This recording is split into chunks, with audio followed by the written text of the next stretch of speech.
Nature does not have a dark side to it.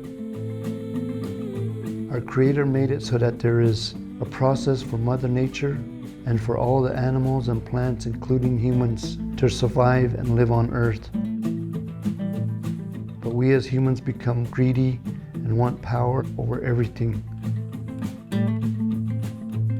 We say it's about us, humans, and our needs for our supply and demand, trying to meet the needs of an ever-growing population. Today we fight amongst ourselves for water, the very essence that gives life to everything that our Creator created.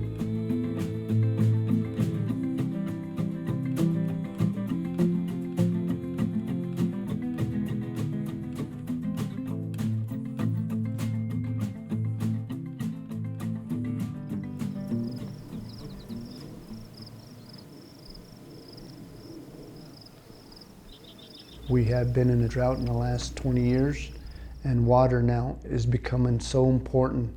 It's about supply and demand in the Colorado River Basin. It serves 40 million people, and right now we have upper basin, lower basin, 7 states, 2 countries, and 30 tribes, all vying for whatever water rights that they have to meet the needs of the future.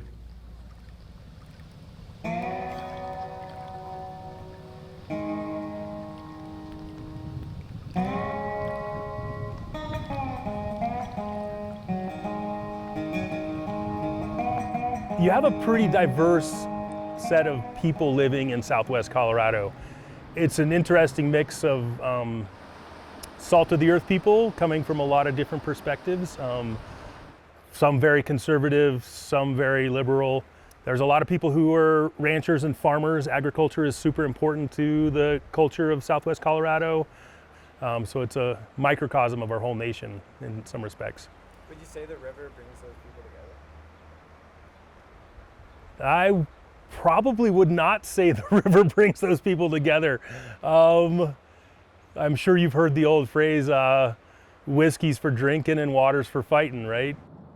I have found that water can be complicated in the sciences, also can be very complicated in the legalities and trying to figure out the correct formula for allocations in an equitable manner. That really seems to be the biggest conversation that divides people.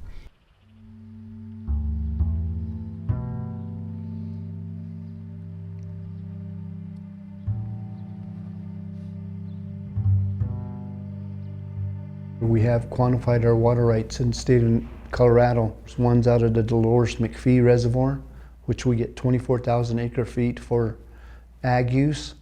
And plus there's a 40-mile canal that takes the water, ag water, all the way to the farm and ranch.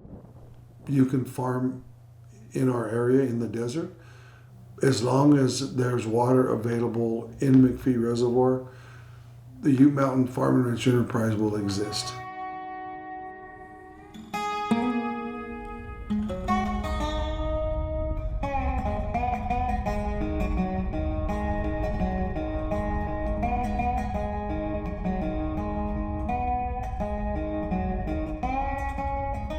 Yeah, I like them seeing in a small group, not in a big group. That's intimidating. And I keep my mouth shut because I like seeing them, but they technically are pests. So don't tell Simon. Well, no, we just don't tell anybody else. But the number one rule, you always make sure you take a blade with you. Now these weeds could be traveling from McPhee Reservoir or on Reach 3 itself, and they'll always come down here. Really good. Yep. And like I said, I wish I'd known this before I turned on the water, but this is what we do.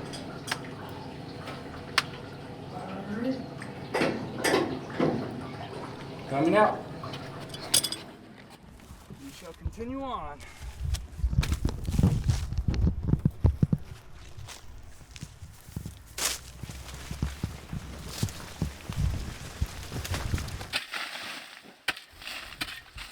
It's turning it on, turning it off. But I have to work in between. And with different crops, I just got to know where to put that water at, or I have to make the call saying, okay, we need to shut off water. So, and that's just what overall irrigation is. Yeah, that one. My name and position is the operations manager / irrigations manager of the Yuman Farm Ranch Enterprise. And your full name? Michael Vicente. Water is one of the elements of life. I do my best not to waste it, no matter what. And water keeps agriculture going. Without water, there is no agriculture.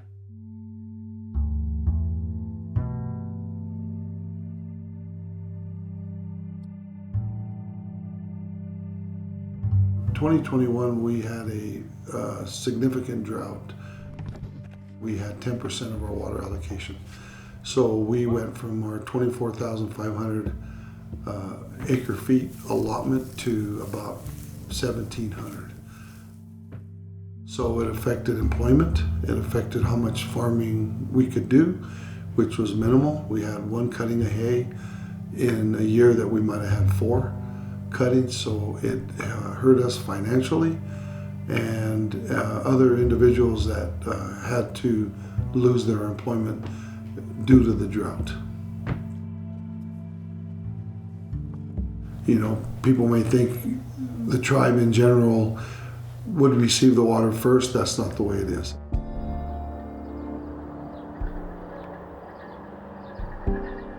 Just on the other side of that tank, on the other side of that hill right there, there's a farm right on the other side of that, and that's my dad. That was my dad's place. We grew up farming and working. My mom raised a garden that was bigger than some people farm right now, and to supply all of us kids, and that's how we grew up. We were poor, but we didn't know any different. We had all kinds of food. They kept us fed, you know. We were happy as could be.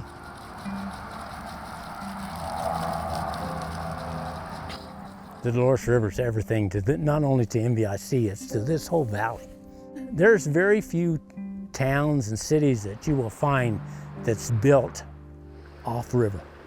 And without that Dolores River there and being able to divert that water into this basin, this whole valley and all the ag and everything that's here would not be here, period. That's all there is to it.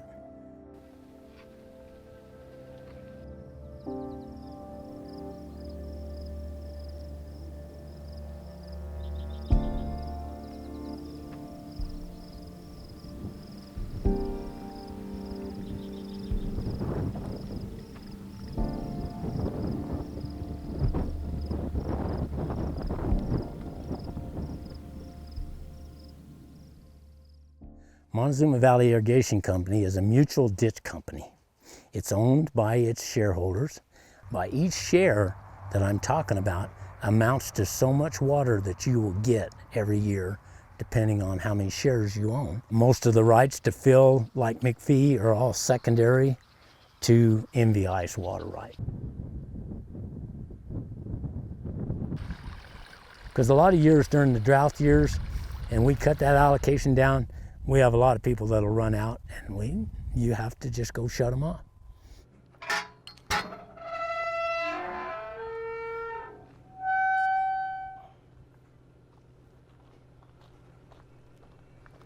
My name is Darrell Vigil. I'm an enrolled member of the Hickory Apache Nation, and I was their water administrator for 12 years. We saw during a global pandemic, if you didn't have access to clean water, you died. And today there's still 70,000 Navajos hauling water, Southern Utes, Ute Mountains, who haul water on a daily basis. And with this current climate crisis that we're all in, you know, it's just exasperated and highlighted the injustice and the lack of recognition of tribal sovereignty and tribal water rights. Well, go back in history. When the Europeans and the pioneers first started coming to the state of Colorado, things were different back then, and they really wanted the land. Today, in 2024, it's about the water.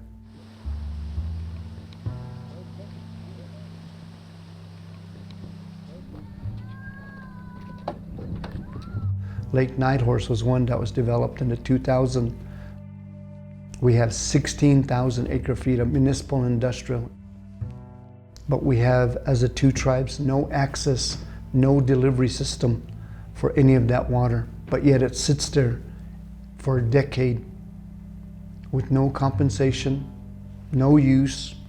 It's developed and it's quantified, but no future development for access to it.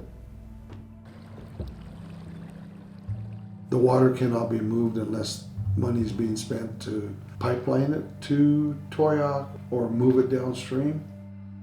We would have to do a release, and it would go down into the Animas, and then it would cross state lines, New Mexico, into New Mexico, then we would bring it back in at the very four corners. But based on state compact, we cannot take it across state lines. If we do, we lose it.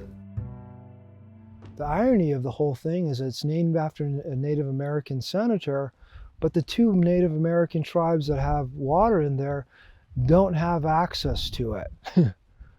And some of the excuses for by the federal government is that it's going to be too expensive to provide the infrastructure to build it, to get it to the reservation, which I think is an excuse in terms of lack of willingness and probably an ongoing, whether intentional or structural, attempt, to continue to the institutional theft of tribal water, because it gets used by somebody else.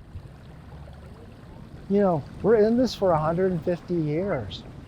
And if we don't start thinking holistically about our system, there's going to be a segment of the population that's going to be severely impacted. And what segment is that? Those people who don't have capacity, those people who are poor, those people who don't have the resources to take care of themselves. Those people who are arguing for those rights, they'll be fine.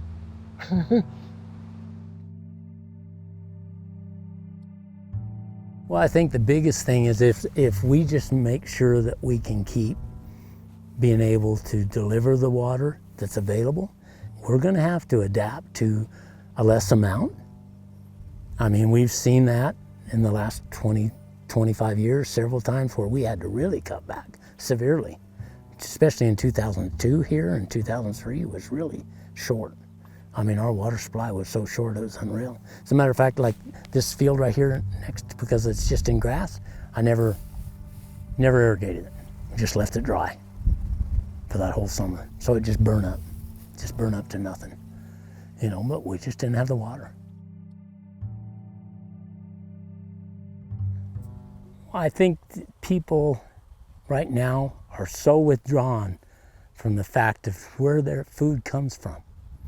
They all think that food comes from that grocery store. It starts right here. Yeah, those farmers are using a lot of water, but they're producing a lot of food. And God, it's just insane that I keep on saying it over and over. Where is the ag conversation? 70 to 80% of the water is under this banner. And yet, where are we talking about it now? We're not. It's crazy. The state representatives are talking about it, but if it's that much water, we better start thinking about where we grow shit, when we grow it, and how we grow it. Because we're gonna have to. And the system is broken. It can't, and this as it exists, it can't be fixed. I heard one young person say, "Why do we have to fight over it? Why can't we just all share it?" And when you think about that, that is the most simplistic way of putting such a super complicated conversation. Culturally, our people never believed water could be owned. My elders and my grandparents, if they were to sit with us today in this life, would probably be amazed at the conversations that we can speak to water being sold, being owned, being allocated, the uses and the laws that surround it. I'm a grandmother of 12. I'm raising 2 of my grandchildren in my home. My perspective changed. Now, it isn't just me and my children. It's me, my children, and my grandchildren. There's that next generation. I don't like the word or the phrase, "well, we need to save the planet," because that's in line with what I think is that same arrogance of building a giant dam. You know, we're going to save the planet, like we have that ability to do that. No, we need to nurse this planet back to health. I think it's something that most people just take for granted. They don't realize that to produce one hamburger is like 800 gallons of water, right? And that they don't understand that like water comes from snow and it comes into a drainage and then it's used for towns and industry and agriculture. They just turn on the tap and they don't think about it.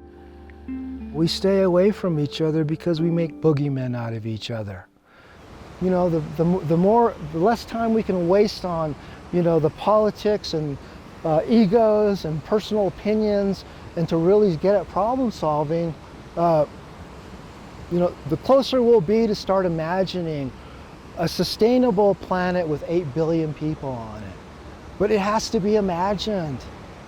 And guess what? People are looking here at the Colorado River Basin to see what we're doing as humans.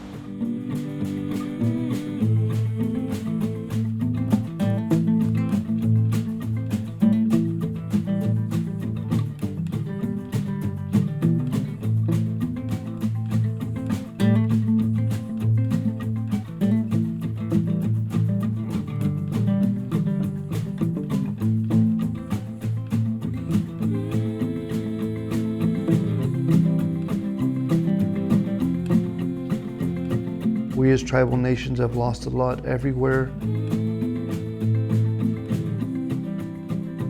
Yet today we're still here advocating and improving our resilience as tribes for our children and grandchildren. Their future matters to us today.